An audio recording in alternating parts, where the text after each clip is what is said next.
Nuyi ijoollee waaqaa miti moo nuyi biyya lammaffaa hin qabnu maaliif dhiibbaa nurraan geessu jennee gaafachuu barbaanna. Hoogganaan Koomishinii Mirga Namoomaa Itoophiyaa Dr. Daani'el Baqqalaa badhaasa Faawundeeshinii Jarman Afrikaaf filatamuu sochii barattoonni harka qalleeyyii barnoota irraa akka hafne taasifamaa jiru. Dabtarii masaa bitanii nuu kennan jiru dhannee fudhannaa jechuudha. Dabtariin akka haala gabaarraa hubachuu dandeenyetti baay'ee qaala'insa baay'ee humnaa ol dabalaa jira. Kooriyaan kaabaa fi kibbaa garaagartee sa'aatii muraasa gidduutti misaayilii furguggisuu fi kaanis ammayyuu taana isinitti himamu. Raayyaan ittisa biyya Itoophiyaa dargaggoonnii fi milishoonni Tigraay karaa nagaan harka akka kennan waamicha taasise. Raayyaan ittisa biyyaa erga lolli kaaba Itoophiyaatti eegalee waamicha kanaa taasisuun haaraa miti. Haa ta'u malee erga naannoo Tigraay keessaa ba'ee fi lolichi gara naannolee ollaatti ce'ee kan jalqabaati. Lolli baatii 11 dura eegalee badii guddaa dhaqqabsiiseera. Mariin akka furamu waamichi garaagaraa taasifamus ammallee hin dhaabbatin jira. Firaa'ol Balaa gabaasa qabdi. Raayyaan Itoophiyaa ibsa baaseen dargaggoonni naannichaa fedhii hooggantoota adda bilisa baasaa uummata Tigraayiif jecha aarsaa kaffalaa jiru jedheera. Lolatti akka seenanis TPLF kan siyaasa Itoophiyaa waggoota 30tti dhiyaataniif olaantummaan hoogganaa turee fi booda kana galmee shororkeessummaatti galmaa'ee taasisaa jira jedheera. Kanneen dirqamanii lola seenan yoo harka isaanii mootummaaf kennu ta'e lubbuu isaaniif wabii kan kennu ta'uu ibsi baasee agarsiisa. Raayyaan ittisa biyyaa Itoophiyaa waamicha kana kan taasise yaaddoo uummata Tigraayiif qaburraa akka ta'es akeekeera. Qondaaltonni Itoophiyaa hooggantoonni adda bilisa baasaa uummata Tigraay Itoophiyaa diiguuf socho'aa jira jechuun ibsu. Garichi immoo haaldureewwan kaa'e mootummaan akka fudhatu dirquuf akka lolicha naannoo Affaarii fi Amaaraatti akka geesse ibseera. Akka raayyaan ittisa biyyaa Itoophiyaa ibsetti dargaggoonni harka akka kennan yoo madaa'an immoo akka wal aansisu ibseera. Waraanni baatii 11 dura Tigraayitti eegale kan Affaarii fi Amaaraatti ce'ee booda kana ture. Humnoonni TPLF haleellaa Affaarii fi Amaaraatti taasisaniin lammiileen 100,000 lakkaa'aman qeerraa buqqaaniiru. Haleellaa Gaalikoomaa akkasumas kaaba Gondar cinaatti raawwateen lammiileen 100 lakkaa'aman lubbuu dhabaniiru. Haleellaa kanaaf finciltoota TPLFtu himatame. Isaan immoo kana ni waakkatu. Qondaaltonni Itoophiyaa haleellaa humnoonni Tigraay raawwatan hawaasni idil addunyaa hin balaaleffannee jechuun irra deddeebiin komatu. Booda kana dhaabbati gargaarsaa idil addunyaa Ameerikaa USAID kuusaan deeggarsa namoomaa naannoo Amaaraa keessa jiru humnoota TPLF'n saamamuu ibseera. Daayiriktarii dhaabbatichaa Samaantaa Paawor haleellaan TPLF Amaaraa fi Affaaritti taasisu dhamaatii fi rakkoo lammiilee Itoophiyaa qofa dheeressaa jechuun ibsanii turan. TPLF immoo hulaa deeggarsaa cufame jedhe bansiisuuf lola akka banee fi kanas hanga galmaan geessisutti akka itti fufu ibseera.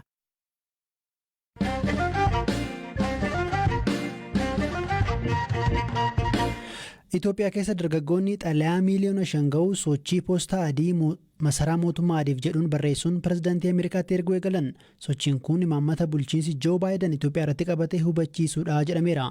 Qindeessaa sochii kanaa fi daayirektarri Youth Empowerment Itoophiyaa obbo Alamaa Yoseefuu BBC'tti akka himanitti dhugaa biyyattiin qabdu jedhan hubachiisuuf dargaggoonni miiliyoona 5 ol ta'an duula kanarratti hirmaatu. Mootummaa Ameerikaatti maal dhaamu akka fedhanis akkasiin ibsaniiru. Nuyi ijoollee waaqaa miti moo nuyi biyya lammaffaa hin qabnu maaliif dhiibbaa nurraan geessu jennee gaafachuu barbaanna. Kanaaf biyyi keenya akka diigamtu hin barbaannu. Dhimma biyya keenyaa ofumaan furanna jechuu ni barbaanna. Ameerikaan gidduugalummaa Liibiyaa, Afgaanistaanii fi kaan keessatti goote irraa barachuu qabdi. Xalayaan akka kanaa kana dura waan barame miti. Xalayaan kun hundi kan barbaachiseef immoo ummati biyyattii mootummaa Itoophiyaa cina jiraachuu hubachiisuuf carraa miidiyaa hawaasaa fayyadamuu warra qaban karaa miidiyaa hawaasaa kaan ammoo baadiyaatii carraa kana kan hin qabne xalayaa barreessuun ergatu. Dargaggoonni baadiyaa fi magaala jiraatan afaan danda'aniin miidhaa gama humnoota TPLF'n isaanii fi biyya isaaniirra gahaa jiru ibsachuun xalayaa mootummaa Ameerikaaf barreessu. Xalayaan filamee ergamuu fi hafuun jiru hundumaa ni ergama. Xalayaan miiliyoona 5 barraa jedhame kun gaafa fulbaana 3 kan jalqabe yoo ta'u hanga fulbaana bultii 15tti ni xumurama jedhamee eegama. Waraana kaaba Itoophiyaa furmaanni marii malee waraana miti jechuun Ameerikaan irra deddeebiin yaaddoo qabdu ibsaa turte. Qondaaltonni Itoophiyaa Ameerikaan siyaasa keessoo Itoophiyaa keessa seenteetti ba'uu qabdi akkasumas immoo TPLF deeggaraa jirti jechuun irra deddeebiin himatu. Ameerikaan kana hin fudhattu. Hiriirri gidduu seentummaa Ameerikaa balfu kana dura magaalaa Finfinnee fi magaalota naannolee kaanitti irra deddeebiin taasifamaa ture. Sababa waraana Tigraay keessa eegalee wal qabatee Ameerikaan qondaaltota Itoophiyaa qoqqobuu dabalatee deeggarsa nageenyaa fi diinagdee biyyattiif taasiftu kutuun ishee ni yaadatama.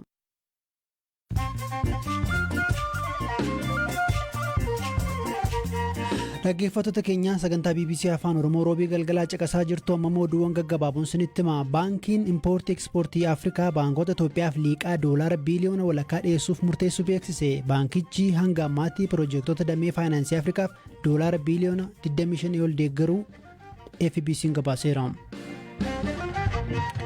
Kana Keeniyaan bara dhufurraa kaasee talaallii COVID-19 oomishuu jalqabuu fi kanas dhaabota maqaan ammaa fi hin ibsamne waliin akka hojjettu ministeerri fayyaa biyyattii ibsaniiru. Keeniyaan hanga yoonaa talaallii miiliyoona 3 ol biyyatti galchitus namoota walakkaa miiliyoona qofatu talaalame. Al-Shabaab haleellaa boombii magaalaa guddittii Somaaliyaa Moqaadishoo keessatti dhiyeenya raawwateen loltoota 11 ajjeesuu hime. Boombii mana ishee kaampii leenjii loltootaatti argamtu keessatti dhoheen namoonni biroo 16 madaa'aniiru. Taphattoonni garee kubbaa miilaa shamarranii biyyaalessaa Afgaan gara Paakistaanitti baqatan. Shamarran kunneen sodaa sarabama mirga dubartootaa Taalibaan gaggeessaa jiruun dhokatanii jiraachaa turani.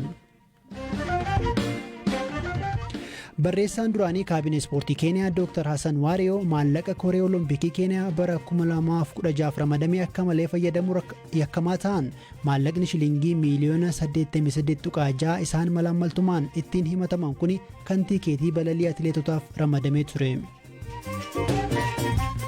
Pireezidantiin Komishinii Gamtaa Awurooppaa Ursula von der Leyen gamtaan isaanii yaaddoo nageenyaa fi gaaga'ama addunyaa ittisuuf humna waraanaasaa jabeessuu qabaa jedhan.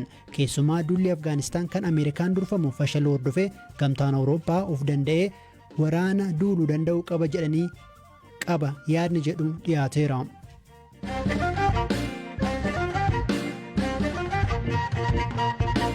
Oduu biraattan ja'a Komishinarri olaanaa Komishinii mirgoota namoomaa Itoophiyaa Dr. Daani'el Baqqalaa badhaasa Jarman Afrikaa Faawundeeshin jedhamu argatan. Faawundeeshinichi ibsa guyyaarraa baaseen Dr. Daani'el kabajamuu mirgoota namoomaaf gumaacha hanga yoonaa taasisaniif badhaasa beekamtii kana kennuuf murteessu hime. Badhaasni kun waggoota 25 darbaniif kennama kan ture yoo ta'u Dr. Daani'el kaadhimamtoota 30 keessaa 9 guutuudhaan filataman. Badhaasichas baatii sadaasa dhufu fudhatu. Akka ibsichi eeretti Komishiniin mirgoota namoomaa Itoophiyaa sadarkaa olaanaa ta'een akka geeddaramuu fi walabummaansaa akka mirkanaa'u akkasumas aangoo fi itti gaafatamummaansaa akka babal'atuuf shoora gumaachaniif beekamtii kennamedha. Kana dura Dr. Daani'el turtii BBC waliin yeroo taasisanitti dhaabbaticha eessaan ga'uu feetu jennee gaafannee turre. እስካሁን የመጣንበትም መንገድ ጥሩ ነው ምክንያቱም ተቋም የመገንባት hanga yoonaa gaarii jirra imalli haga yoonaa taasisne gaariidha jaarmayaa ijaaruun hojii waggaa tokkoo miti hojii waggoota dheeraa gaafata biyyoonni jaarmayaa cimaa qaban dhaabbilee isaanii waggoota dheeraa keessatti cimsan nutis suuta jaarmayaa cimaa walaba dhibbaa kamirraayyuu bilisa ta'e kan ga'umsa qabuu fi mirgi namaa akka hin cabne ka sagalee ta'u ni ijaarra jedhee nan amana adeemsa kanas eegalleerra wanti amma dalagaa jirru bu'uura kaa'uudha manichi garuu ijaaramee ka xumuramu hunduu gaheesaa yoo gumaache qofa ቤቱ ሙሉ ለሙሉ ተሰርቶ የሚያልቀው ግን ሁሉም ሰው የበኩሉን አስተዋጽኦ ሲያደርግበት ነው። Dr. Daani'el kana dura dhaabbilee mirga namoomaa idil addunyaa kan ta'an Amnesty International fi Human Rights Watch keessatti hooggantummaan dalaganiiru. Waggaa lama dura Komishinii mirga namoomaa Itoophiyaatti erga muudamaniis jijjiiramni hedduu jira. Ta'us rakkoowwanis akka jiran ibsaniiru. Haa ta'u malee abdii akka isaan hin kutachiisne kana dura turtii BBC waliin taasisaniin himanii turan. በዚህ የኢትዮጵያ ሰብአዊ መብት ስራ ውስጥ አሁን ያለንበት ወቅት እጅግ ልብ ሰባሪ ወቅት ነው። hojii mirga namoomaa Itoophiyaatti kabachiisuu keessatti waqtiin ammaa kan laphee nama cabsudha. Sababni isaas ajjeechaa, buqqaatii, qabeenyi manca'uu fi namoonni hedduu yeroo itti miidhamaa jiranidha. Sababa kanaaf baay'ee gaddisiisaadha. Hojiin keenya immoo kanneen qorachuu, qulqulleessuu fi adda baasuu waan ta'eef hirriba nama dhoowwu. Qormaanni kun hundi jiraateeyyuu garuu ani dhuunfaa kootti hojii koo fi hojii dhaabbanni keenya hojjetuun abdii kutadhee hin beeku. Abdii kutachuun yoo jiraate hojii kana hojjechuun hin danda'amu. Waqtiin keessa jirruu fi rakkoon keessa seenne hagamuu walxaxaa ta'us kan irra aanamudha jedheen amana. Rakkoo kana keessaa bahuu dandeenya. Kana gochuu malees filmaata biraa hin qabnu. Irra aanna jedhee waan hin yaaduuf abdii osoo hin kutiin kan hin hojjedhu. ሌላ አማራጭ የለንም። ስለዚህ የግድ እንወጣዋለን ብዬ ስለማመን ተስፋ ሳልቆርጥ ነው የምሰራው።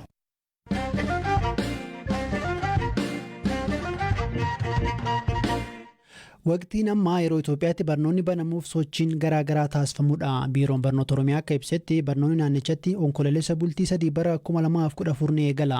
Haa ta'u malee kanneen deeggarsa dhabanii barumsarraa hafan jiru. Shamarreen ammasii wal simbarsiifnu eebbisee gammachuu jedhamti. Dhalannu ishee godina Wallagga Lixaa Aanaa Najjoodha. Akka isheen jettutti waggaa fuuldura eegalee hojii tola ooltummaa keessa hirmaataa jirti. Tibba kana ammoo garee aartii agartuu jedhamu waliin ta'uun duula meeshaalee barnootaa ijoollee harka qalleeyyiif walitti qabu hojjechaa jiru. Waa'illi koo maatii olaanaa sochii taasisaa jiran gaafateera. Dhaadannoon keenya barnooti meeshaa cimaa ittiin addunyaa jijjiiranidha jedha. Kaayyoon keenya immoo daa'imti tokkollee rakkoo meeshaa barnootaatiin akka mana barumsaa irraa hin oolle gochuudha jedha. Namoonni maaliin isin gargaaraa jiru akka kaayyoo keessan kana galmaan geessaniif? Namooti waanuma danda'aniin nuti qalama qeenxee tokko akkasuma dabtarii singirii tokko qeenxee tokkorraa ka'anii amma ani nu gumaachanii haala rakkoo maatii daa'imman harka qalleeyyii abdii biyyaa ta'an bor biyya kana geggeessan bor biyya kana bulchan nuti daa'imman keenya barsiifachuu qabna. Mul'ata daa'imman keenya bakkaan ga'uufii qabna waltumsinee kaayyoo jedhuun hojjechaa jirra jechuudha.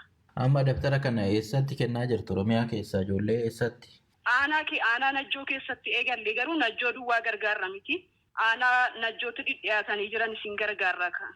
Yeroo gargaarsa kanaan duras gargaarsa dhimma garaagaraa irratti gochaa turre Najjoo duwwaa gargaarra miti. Aanolee Najjootti dhiyaatanii jiran hin gargaarra. Karoorri keenya immoo bal'aadha nuti. Abjuuf mul'ata bal'aa qabna. Oromiyaa waliin ga'u akkasumas lafa dhalli namaa jiru deemne rakkoo dhala namaa furuudhaaf karoorri keenyaa fi hawwiin keenya. Daftara bituun kun hammam dhaloota fayyadattanii yaaddu? Baay'ee dhaloota fayyada malee. Dhaloota fayyada. Barnooti bu'uura waan hundumaati. Barnooti hiiktuu rakkoo hundumaati. Barnooti bu'uura waan hundumaati. Addunyaan kan jijjiiramte barnootaan waan ta'eef dhaloota immoo nuti kan jijjiiruu dandeenyu barnootaan. Kanaaf dhaloota barsiisuu, dhaloota barachuu hin dandeenye deeggarree barsiisuu kaayyoo keenya godhannee kaayyoo dursa laannuuf godhannee irratti hojjechuu kan barbaanneef sababa kanaaf jechuudha. Amma ijoollee hagamii gargaartaniirtu duula kanaan? Nuti kanaan dura gargaaraa turre amma minimamii karoorri keenya ijoollee 100 maaksimaamiin keenya 500 amma 1,000tti haga humni keenya nu qaqqabe hojjechuudhaaf karoora qabnaa jechuudha. Amma rakkoo ijoollee fura amma daftara gumaachuufi? Baay'ee kan nama gaafiin keessan baay'ee gaariidha. Ijoolleen sammuu ciccimaa qaban, ijoolleen hawwii barumsaa qaban baay'ee jira kan maatiin isaanii meeshaa barnootaa bitanii mana barumsaatti erguu hin dandeenye jechuudha. Mucaan tokko yoo har'a barate sammuun isaa jijjiirame bor biyya isaaf waan guddaa hojjechuu danda'a. Jireenya isaa jijjiiree, jireenya maatii isaa jijjiiree, jireenya biyya isaatii jijjiiruu danda'a. Barnooti waan hundumaa jijjiiruu danda'a waan ta'eef jechuudha. Tole, namoonni akkamitti isin gargaaru? Gargaarsa akkamitti gaafachaa jirtu? Dabtarii masaa bitanii nuu kennan jiru dhannee fudhannaa jechuudha. Namooti qarshiidhaan immoo daa'ima ammasinaa gargaaraa jedhanii nuu kennan jiru jechuudha. Baasiin daa'ima tokko birrii 350 kan ittiin dabtariin bitamu. Dabtariin akka haala gabaarraa hubachuu dandeenyetti baay'ee qaala'insa baay'ee humnaa ol dabalaa jira. Meeshaaleen barnootaa gatiin isaanii keessa deebi'amanii akka ilaalaman akka dhaamsa keenya nu dabarsitan barbaanna. Maaliif humni namaa tokko miti kan hawaasi irra jiru tokko miti waan ta'eef dhalli hiyyeessaa birrii 350 baaftee bitachuu hin dandeessu. Dhaggeeffattoota keenyaa sagantaa BBC Afaan Oromoo roobii galgalaa caqasaa jirtu. Sagantaa raadiyoo keenyaa xumurameera. Odeeffannoowwan dabalataaf gara marsariitii yookiin immoo websaayitii keenyaa bbcafaanoroomoo.com yookiin immoo gara fuula feesbuukii keenyaa BBC News Afaan Oromoo goruu dandeessu. Kan isin dhiyeessee ammayyuu taanaadha kan qopheessitee Firaa'ol Balaayii boruu walitti deebinaa halkan gaarii.